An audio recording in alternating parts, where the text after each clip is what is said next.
Hey everyone, if you're trying to publish a project in Bolt AI and keep getting a publish error, don't worry. In this video, I'll show you how to fix the most common Bolt AI publish problems in 2026.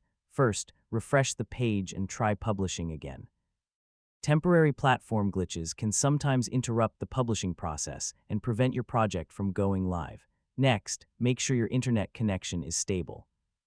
Since publishing relies on cloud services, a weak or unstable connection can cause uploads and deployment requests to fail. Another common fix is checking your project for build errors. Even a small issue in the generated code, configuration files, or dependencies can stop the publishing process.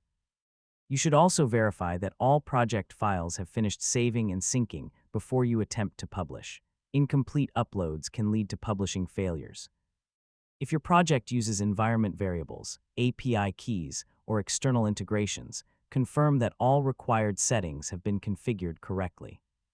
Missing values are a frequent cause of publish errors, and that's how to fix Bolt AI publish errors in 2026.